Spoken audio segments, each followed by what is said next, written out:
नमस्कार, प्रभा साक्षी देख रहे हैं आप। आपके साथ मैं हूं अंकित सिंह। वक्त संसद डायरी का है। बजट सत्र के अंतिम 4 दिन बचे हुए हैं। इसके हंगामेदार रहने की उम्मीद है। इसका बड़ा कारण यह है कि सरकार बुधवार को वक्फ संशोधन विधेयक को पारित कराने की तैयारी कर रही है। दूसरी ओर प्रतिद्वंदी दलों ने कड़ा विरोध जताया है। आज ही लोकसभा में शून्यकाल के दौरान विपक्षी सदस्यों का हंगामा देखने को मिला है। लोकसभा में तटीय नौवहन विधेयक 2024 पर चर्चा की गई। राज्यसभा में विपक्ष के नेता खड़गे ने जनगणना व जातिगत जनगणना जल्दी कराने की मांग की। लोकसभा की कार्यवाही। कृषि मंत्री शिवराज सिंह चौहान ने मंगलवार को इस बात पर जोर दिया कि मोदी सरकार कृषि आय बढ़ाने और किसानों को अंतर्राष्ट्रीय उर्वरक कीमतों में बढ़ोतरी से बचाने के लिए प्रतिबद्ध है। लोकसभा में प्रश्नकाल के दौरान बोलते हुए उन्होंने कहा कि हमारा लक्ष्य कृषि आय बढ़ाना है और हम इस लक्ष्य को हासिल करने में कोई कसर नहीं छोड़ेंगे।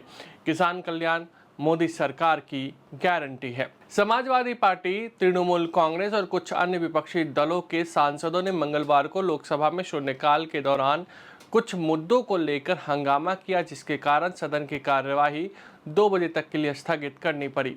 सदन में प्रश्नकाल समाप्त होते ही अध्यक्ष ओम बिरला ने विभिन्न विपक्षी सदस्यों के कार्य स्थगन नोटिस की सूचना दी।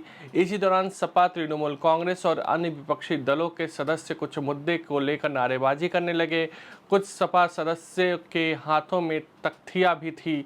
अध्यक्ष बिरला ने सदस्यों से तख्ती और पोस्टर नहीं दिखाने का आग्रह करते हुए कहा कि अगर आप तख्ती लेकर आएंगे तो सदन नहीं चलेगा। मैं शून्यकाल में आपको सभी मुद्दों पर बोलने की अनुमति दूंगा।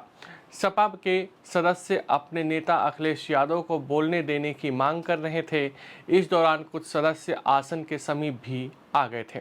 केंद्रीय वाणिज्य एवं उद्योग राज्य मंत्री जितिन प्रसाद ने मंगलवार को लोकसभा में कहा कि भारत की टैरिफ नीति का उद्देश्य व्यापार को विनियमित करना, घरेलू उद्योगों की रक्षा करना और आयातित तथा निर्यातित वस्तुओं पर करों के माध्यम से राजस्व उत्पन्न करना है। प्रसाद ने प्रश्नकाल में कांग्रेस सांसद के नामदेव के एक पूरक प्रश्न पर उत्तर देते हुए कहा कि सरकार टैरिफ एवं भारत के आर्थिक विकास पर उसके प्रभाव के बारे में हाल ही में नीति आयोग द्वारा दिए गए बयानों से अवगत है।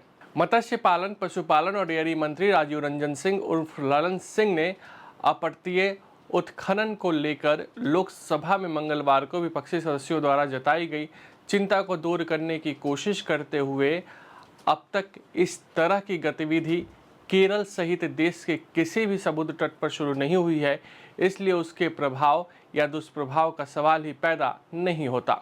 मछुआरा समुदाय के समक्ष आ रही कठिनाइयों पर कांग्रेस सदस्य केसी वेणुगोपाल के ध्यानाकर्षण प्रस्ताव पर चर्चा का जवाब देते हुए केंद्रीय मंत्री ने ये बात कही। राज्यसभा की कार्यवाही। राज्यसभा में मंगलवार को विपक्ष के नेता मल्लिकार्जुन खड़गे ने दावा किया कि सरकार जनगणना और जातिगत जनगणना कराने से बचना चाहती है।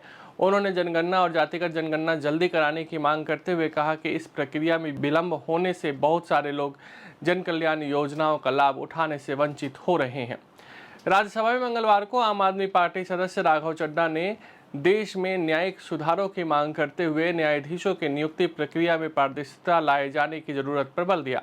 आप सदस्य ने उच्च सदन में शून्यकाल के दौरान यह मुद्दा उठाया और कहा कि अदालत को न्याय का मंदिर माना जाता है और लोगों को भरोसा रहता है कि वह अन्याय नहीं होगा। राज्यसभा में मंगलवार को विमानन क्षेत्र से जुड़े एक महत्वपूर्ण विधेयक को मंजूरी दे दी गई, जिसमें विमान एवं इंजन जैसी विमानन परिसंपत्ति की वसूली को लेकर एयरलाइनों एवं पट्टा देने वालों के बीच विवादों का समाधान अंतर्राष्ट्रीय संधि के अनुसार करने का प्रावधान है। नागर विमानन मंत्री राममोहन नायडू ने वायुयान संपत्तियों में हित संरक्षण विधेयक 2025 पर उच्च सदन में हुई चर्चा का जवाब देते हुए कहा कि इस विधेयक के जरिए केप टाउन संधि एवं प्रोटोकॉल को अंगीकार किया जाएगा। उन्होंने कहा कि इस विधेयक पर भारत काफी पहले ही हस्ताक्षर कर चुका है। राष्ट्रीय जनता दल के सांसद मनोज कुमार झा ने मंगलवार को राज्यसभा में कहा कि राष्ट्रीय मानवाधिकार आयोग और राष्ट्रीय अल्पसंख्यक आयोग जैसे मौजूदा नियामक तंत्र देश में नफरत फैलाने वाले भाषणों और कृत्यों से निपटने के लिए अपर्याप्त हो गए हैं। राजद सदस्य ने विभिन्न समुदायों के बीच दुश्मनी पैदा करने वाले नफरती भाषणों और कृत्यों की बढ़ती घटनाओं पर चिंता व्यक्त करते हुए कहा कि ऐसी चीज़ें कुछ लोगों को प्रसिद्धि दिला रही है और नफरत को सामान्य बात बना दिया गया है। अगर आप भी लेना चाहते हैं देश दुनिया की तमाम जानकारी तो आज ही सब्सक्राइब करें हमारे चैनल को। साथ ही नीचे दिए बेल आइकन को जरूर दबाएं ताकि हर अपडेट आप तक पहुंच सके।